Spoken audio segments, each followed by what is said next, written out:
you compared it tonight with the Hezbollah, the war with Hezbollah in 2006, and I believe you said that it would not be possible.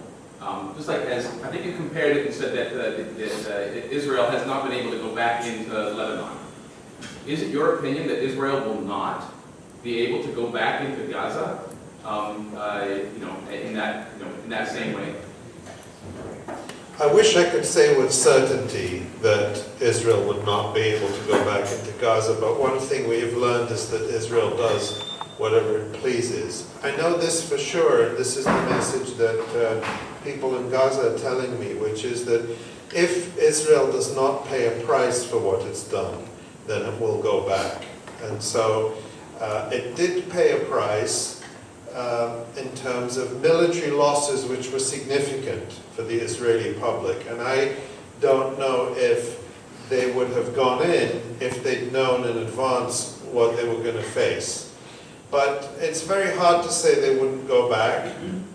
Gaza is different. I think there are, and I've made that case and I believe it, that there are parallels between Lebanon 2006 and Gaza 2014.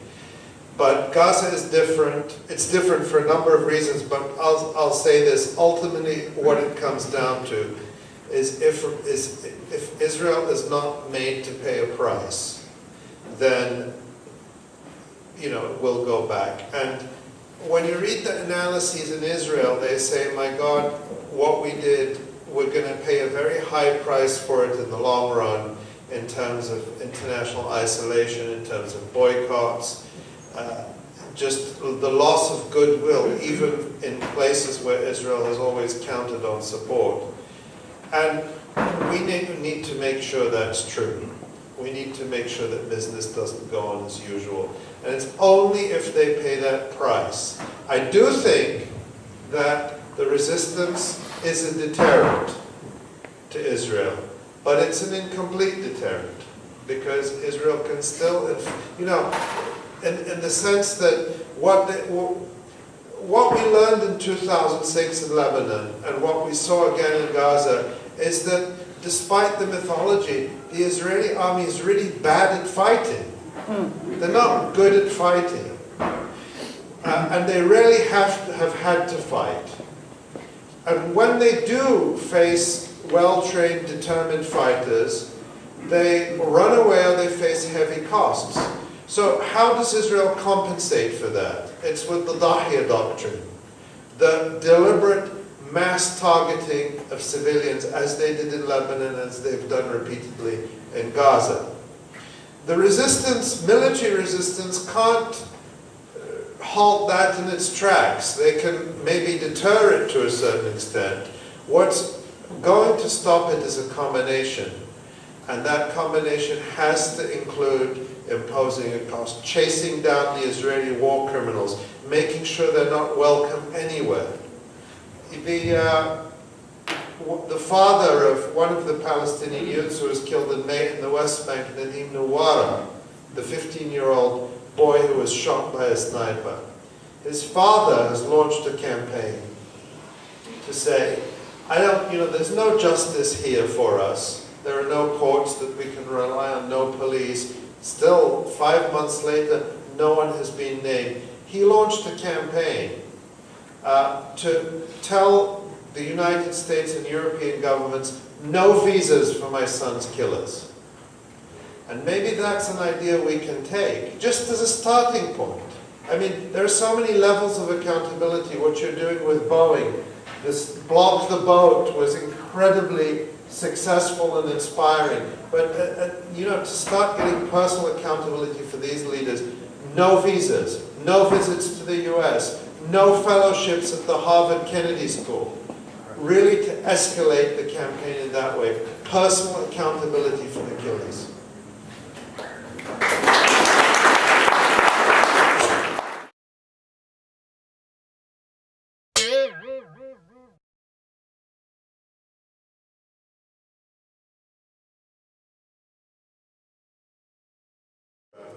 And so they're staunchly behind the repression in the West Bank. So now when Palestinians go out to protest, most of the time they're not confronted by Israeli soldiers, they're confronted by Palestinians in riot gear supplied and paid for by the United States. So, and then the occupation is not a simple thing of simply the presence of Israeli soldiers in the land. It is an economic system in which Palestinian elites and Israeli elites are really jointly benefiting.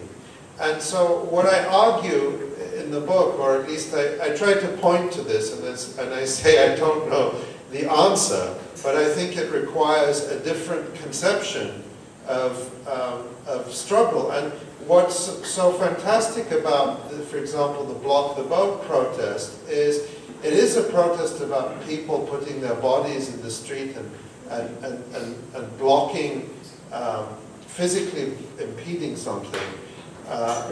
But it also makes connections about the role of Israel in the global economic system.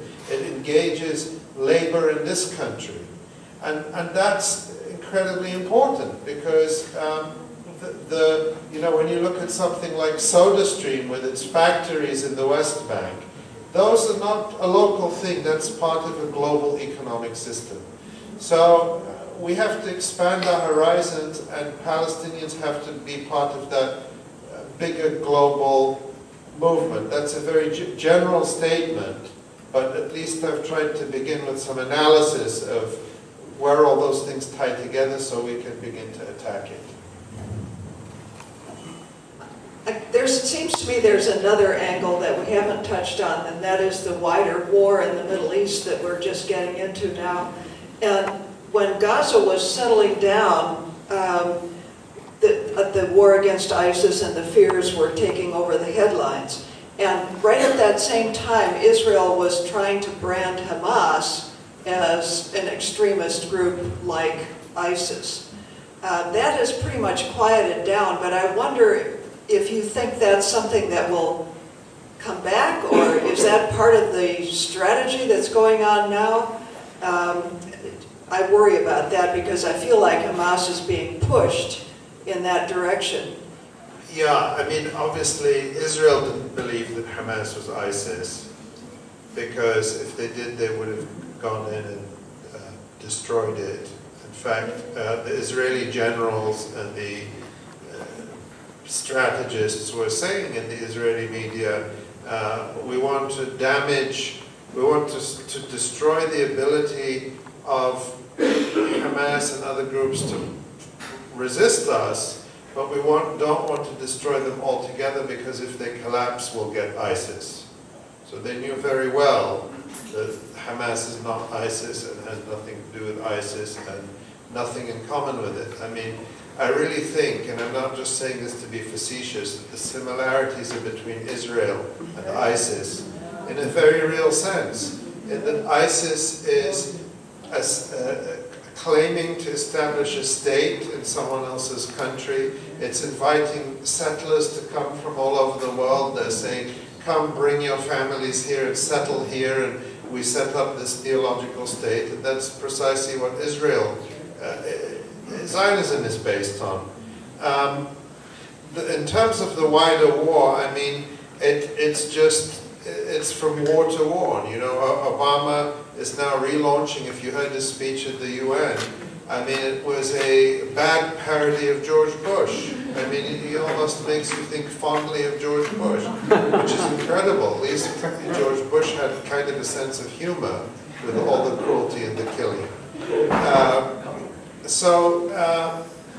But this is what we've come to, where our leaders can declare war against an unknown enemy. We don't know who we're fighting against, and we don't know who we're fighting with. And they've said that they're going to be arming and training people. We don't know who they are.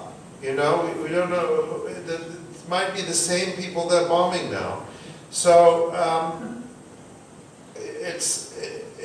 this is a consequence and a symptom. I mean, Obama's speech yesterday was all about the ills. Of course, he prefaced it with, "We're not in war against Muslims," but everything he said made it sound like the United States is at war with Muslims in general, not just this ISIS group. And I don't know, there isn't an instant solution about, that particular intervention or that particular group. If it's not ISIS, and The Onion had the best headline. They said, Obama vows to, turn ISIS into 1,000 even more extreme splinter groups. Or, I'm forgetting it. But that was the point.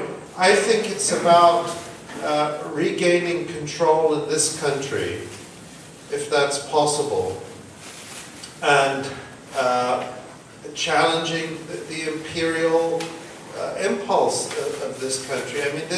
Obama talked about sectarianism and extremism and this and that, and didn't mention the role of decades of U.S. intervention and war and bombing and sanctions on Iraq. What happens to people in a country where you've starved and degraded and humiliated them for years, then invaded them, destroyed every institution in their country. You funded this militia against that militia. What does that do to a country? That's a long-term struggle that we have to wage here. I don't have a solution to what's happening in Syria or Iraq right now. I think the solution is here.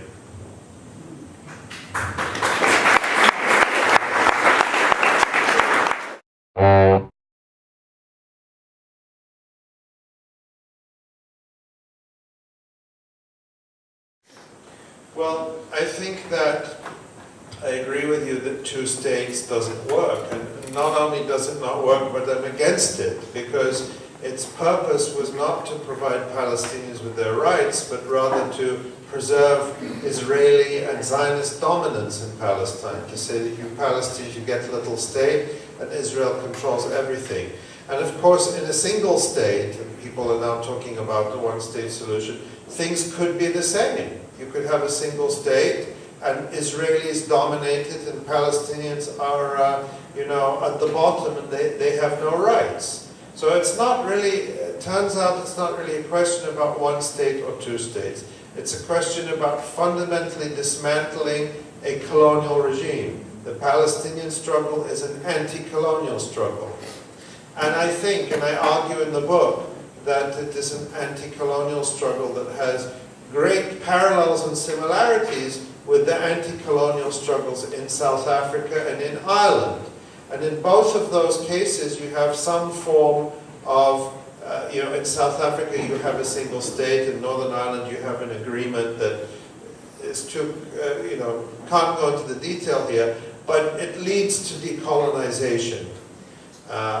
In both of those cases, you have severe criticisms. In South Africa, whites are still much richer on average than black people. There's still concentration of wealth. But that's not because apartheid ended. That's because of neoliberalism. That's because of capitalism. That's because of the failure to dismantle the legacy of apartheid. It's the continuation of apartheid. It's not the result of ending it. So the message for us is, I think that a single state, a decolonized state, should be the goal. And decolonization means taking away the unjust privileges of one group and giving them and giving rights to everyone. And I argue that that's possible. We're seeing it happening. It faces a lot of obstacles, but I don't really see any other viable course for us.